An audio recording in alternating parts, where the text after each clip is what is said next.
आप सभी NIOS DElEd degree धारकों का स्वागत है आपके अपने YouTube channel MK teaching point में। साथियों, आपको अवगत करा दें, सुप्रीम कोर्ट की मैराथन बहस के बाद अब सबसे बड़ा जो मुद्दा है या सबसे बड़ी जो आस है वो फाइनल जजमेंट को लेकर के है। और अवगत करा दें, जो फाइनल जजमेंट है उसमें क्या कुछ चीज़ें स्पष्ट हो सकती हैं, इसके बारे में वीडियो में हम चर्चा करेंगे। साथियों, निवेदन करेंगे वीडियो को शेयर कीजिएगा और चैनल को सब्सक्राइब करके बेल आइकन जरूर प्रेस कर लीजिएगा। जैसा कि साथियों, हमने आपको पटना हाईकोर्ट का पूरा सार कल के वीडियो में स्पष्ट किया था कि फाइनल जजमेंट जो पटना हाईकोर्ट की तरफ से आया था वहां पर क्या क्या स्थितियां स्पष्ट की गई थी। साथियों, बात कर लें तो एनसीटी की जो गाइडलाइन थी, अधिसूचना थी, जो कहीं ना कहीं परियोजना प्रस्ताव को लेकर के वहाँ स्पष्ट नहीं किया गया था कि जो आपके 14 से 15 लाख अप्रशिक्षित शिक्षक जो वर्तमान में कक्षा 1 से 8 तक जो है कहीं ना कहीं शिक्षण कर रहे हैं, उनके लिए जो RT 2009 के जो है संशोधित प्रावधानों के अनुसार उनको प्रशिक्षित करने का जो MHRD मंत्रालय का निर्देश था, उसके अनुरूप में जो NIS के माध्यम से डीएलएड कराने का जो प्रस्ताव रखा गया, उसकी अवधि जो 18 माह की गई, ये सारी जो चीज़ें हैं कहीं ना कहीं एनसीटी के सामने और एनसीटी के परिप्रेक्ष्य से गठित हुई हैं। और अगर बात करें तो इनके हिसाब से अगर देखा जाए तो कहीं ना कहीं एनसीटी का रोल बहुत महत्वपूर्ण हो जाता है।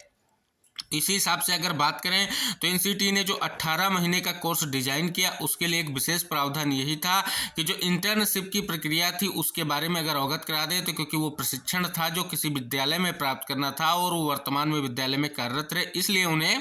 ऑनलाइन मोड से जो है कहीं ना कहीं ये डीएलएड पाठ्यक्रम कराया गया, जिसमें 6 माह का जो प्रशिक्षण था, इंटर्नशिप था, उसका जो है कहीं ना कहीं छूट प्रदान करी गई। यानी आपको इंटर्नशिप की बात करें तो शिक्षणाभ्यास का मतलब आप किस प्रकार का बच्चों को पढ़ाते हैं, ये सारी जानकारियां आपको एकत्रित करनी थी। लेकिन वह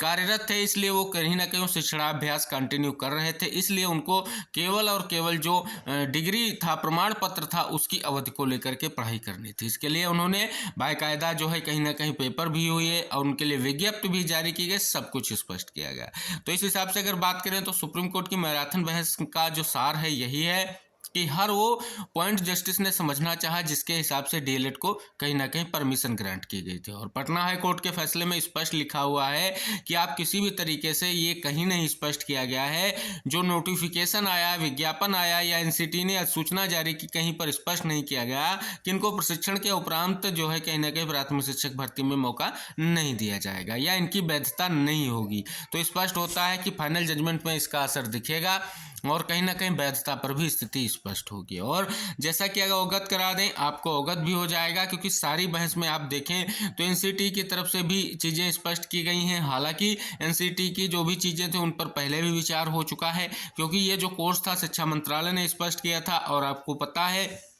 एनसीटी शिक्षक भर्ती और परीक्षाओं को लेकर के एक ऐसा जो है संगठित समूह है जो एक स्पष्ट रूप से अध्यापकों के चयन प्रक्रिया मानदंडों को तय करता है, मान्यता को तय करता है, मानकों को तय करता है। इससे स्पष्ट होता है कि एनसीटी का रोल यहाँ पर बहुत ही इंपॉर्टेंट है और आपके इस फैसले पर भी दिखेगा। लेकिन अगर एनसीटी ने पूर्व में जो फैसले लिए हैं उन पर भी जो कहीं ना कहीं डीएलएड जो NIS के माध्यम से अभ्यर्थियों ने स्पष्ट रूप से वार किया है और स्पष्ट किया है, कहीं ना कहीं इस पर यह नहीं स्पष्ट किया गया था, जब प्रशिक्षण कराया गया था, कि किसी भी तरीके से इन अभ्यर्थियों को किसी भी तरीके से वैधता समाप्त की जाएगी या अगली भर्तियों में उन्हें मौका नहीं दिया जाएगा। तो अब सुप्रीम कोर्ट को तय ये करना है कि जो यहाँ पर ये कोर्स कराया गया है 18 माह का, जिसको लेकर के एनसीटी पूर्व में कहता है कि हम इसको नहीं रखेंगे, लेकिन पटना हाईकोर्ट के बाद जो है कहीं ना कहीं स्थिति बदलती है और यहाँ पर स्पष्ट रूप से आदेश आता है कि सभी भर्तियों में प्राथमिक शिक्षक भर्ती की जो है कक्षा 1 से 5 तक की हो, चाहे 1 से 8 तक की हो, उनकी जितनी भी भर्तियां आपकी आएंगी 1 से 5 और 6 से 8 की भर्तियों में स्पष्ट रूप से इनको मौका दिए जाने के प्रावधान किए जाएं। इसको लेकर के आपको पता है पटना हाईकोर्ट के जो जजमेंट के खिलाफ किसी भी तरीके से कोई जो है सुप्रीम कोर्ट नहीं गया, लेकिन उत्तराखंड में उसी आदेश के अनुरूप जो उनकी 2600 की शिक्षक भर्ती आई, वहाँ पर जब करीब 37,000 प्रशिक्षित डीएलएड डिग्री धारकों ने आवेदन किया तो स्पष्ट रूप से वहां पर स्पष्ट हो गया कि वहां पे बीएड डिग्री धारक और कहीं ना कहीं शासन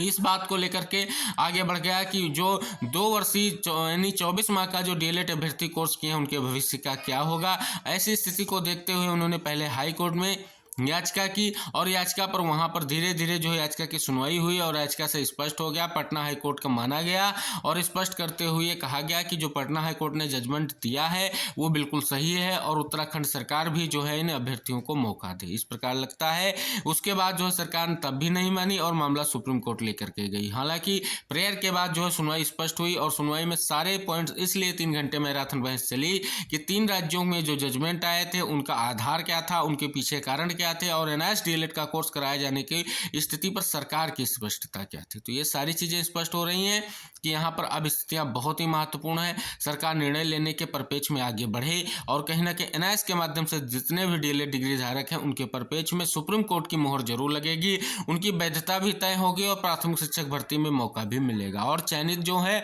उन पर कोई भी स्थिति नहीं है, चयनितों को बाहर करने की अभी कोई स्थिति नहीं हो पाएगी, क्योंकि सुप्रीम कोर्ट कैसे भी करके 15 लाख जो है प्रशिक्षित जो है कहीं ना कहीं शिक्षक जो है कहीं ना कहीं उनको रोजगार से वंचित नहीं करने का प्रयास करेगी। अब किस विभाग का फैसला आएगा ये देखने वाली बात होगी, लेकिन वैधता पर सुप्रीम कोर्ट की मोहर लगेगी और प्राथमिक शिक्षक भर्ती पर भी मौके की पूरी आस जगाई जाती है कि इसमें एनआईएस डीएलएड डिग्री धारकों को मौका प्रदान किया जाएगा। निवेदन है वीडियो को शेयर कीजिएगा, इंपॉर्टेंट जानकारी इस वीडियो के माध्यम से हमने आपको अवगत कराई है वैधता को लेकर के, प्राथमिक शिक्षक भर्ती में मौकों को लेकर के और चयनित शिक्षकों को लेकर के। और साथियों जो हम आपको अवगत करा रहे हैं कहीं ना कहीं इसी परिपेक्ष में आपको आर्डर भी देखने को मिलेगा, कहीं ना कहीं आपका जो प्रयास है वो सफल होगा और आप सभी लोग जल्द से जल्द जो है आपका जो संघर्ष है वो जाया नहीं जाएगा। हालांकि अगर बात करें तो सुनवाई में बहस के दौरान आपको स्पष्ट हो गया होगा कि जो है मन में शंकाएं उत्पन्न हुई, कहीं ना कहीं जिस प्रकार से जस्टिस ने सारे पॉइंट्स देखे